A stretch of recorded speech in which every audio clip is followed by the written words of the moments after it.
तोरियोने कहते हैं, और ये इटली की सबसे बुलंद इमारत थी जब ये बनाई गई थी, और यूरोप के स्काई स्कीपर्स में से पहले स्काई स्कीपर में से एक था। आज तो इतनी बुलंद इमारत नहीं लगती, लेकिन ये 1936 में तमीर की गई थी। और इसके अलावा इसको इस स्क्वायर के इफ्तिताह करने के लिए उस वक़्त के इटली फाशिस्ट इटली के हुक्मरान बेनितो मुसोलिनी खुद आए थे, और उसकी वीडियो भी अभी तक यूट्यूब पे है। ये सारा पैसा जो लोगों से भरा हुआ था। तो ये यहाँ पे बीजू का एक स्टेचू था, जो मेरे राइट साइड पे आपको एक खाली जगह नज़र आ रही है। तो वो स्टेचू फाशिस्ट हुकूमत को रिप्रेजेंट करता था, इसलिए उसको गिरा दिया गया है।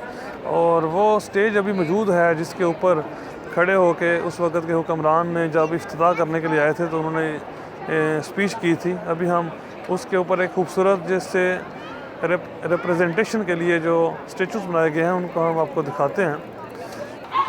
ये ब्रेशिया शहर का जो पुराना नाम है ब्रिक्सिया भी है, और ये ब्रिक्सिया नाम उस वक़्त दिया गया जब ब्रेशिया रोमन एम्पायर के नीचे आ गया था, तकरीबन 41 कबल मसीह में, और ये 400 साल तक रोमन एम्पायर के नीचे रहा। उस वक़्त के मोनूमेंट्स हैं यहाँ पे, और उस वक़्त इसको ब्रिक्सिया कहते थे। इसके अलावा इस शहर का निक नेम सोप्रानो में जो है लियोनेसा दी इतालिया कह सकते हैं, यानी कि इटली की शेरनी।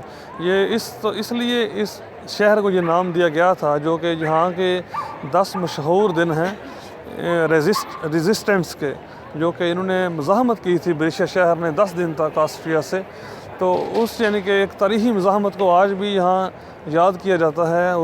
उन दिनों के नाम से शायरों ने नज़में कही हैं, और बहुत ज़्यादा यानी कि तारीख़ी लिहाज से वो पढ़ाया जाता है। बहादुरी का एक निशान था। उसके बाद इसको लियोनेसा दी इतालिया यानी कि इटली की शेरनी का नाम दिया गया था, और इसी वजह से यहाँ पे आपको मुख्तलिफ़ जगहों पे वो शेरनी की एक फ़ोटो नज़र आएगी मुजस्मे में, और इसीलिए वो इसी को रिप्रेजेंट करती है।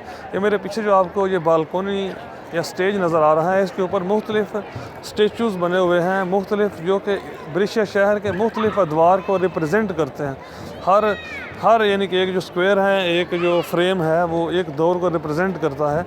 एक फाशिस्ट के दौर को रिप्रेजेंट करता है, कोई चर्च के दौर को रिप्रेजेंट करता है, और जो 10 मशहूर दिन थे उस दौर को रिप्रेजेंट करता है।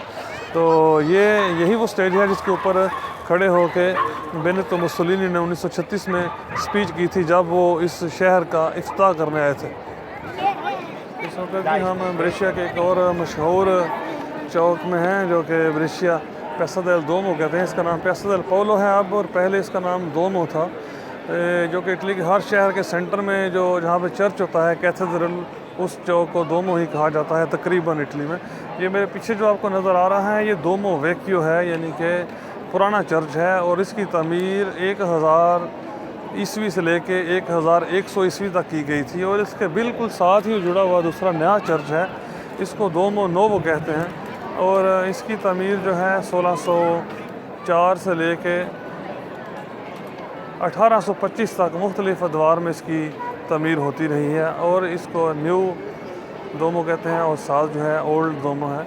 और ये भी एक फेमस जगह है इटली के शहर ब्रेशिया की, और यहाँ पे बहुत ज़्यादा टूरिस्ट आते हैं, बहुत से लोग आते हैं, और अक्सर कंसर्ट वगैरह होते रहते हैं। तो अगर आपका आना हो तो ये सारी जगहें सेंट्रो स्टोरिको यानी कि हिस्टोरिकल सेंटर में हैं, जो कि अभी हमने देखी है मोस्टली। और इसके बाद अभी हम आपको इस शहर के म्यूज़ियम और इस शहर का जो किला है उसकी भी सैर कराएंगे। जी, ब्रेशिया की सैर व सियाहत का सिलसिला जारी है, और हम ब्रेशिया की सैर करते करते इसके सबसे पुराने सेंटर पे पहुंच चुके हैं, जो ब्रेशिया का जो डिस्कवर हुआ है, जो इन्होंने दरियाफ्त किया है, ब्रेशिया का सबसे पुराना हिस्सा जहां से शहर की बुनियादें रखी गई थी। जैसा कि आप सबको पता है कि ब्रेशिया की बुनियादें आज से 3200 साल पहले यानी कि 1200 साल कबल मसीह रखी गई, और इसमें मुख्तलिफ़ अदवार गुज़रे, और 300 साल कबल मसीह के बाद ये जो ब्रेशिया शहर है ब्रिक्सिया के नाम से जाना जाता था, और रोमन एम्पायर के अंडर आ गया था, और इसको एक बड़े अहम शहर की हैसियत 41 सन कबल मसीह में हासिल हो गई थी। और ये सारी जो पीछे बिल्डिंगें आपको नज़र आ रही हैं, ये जो खंडरात हैं, ये उसी दौर के हैं,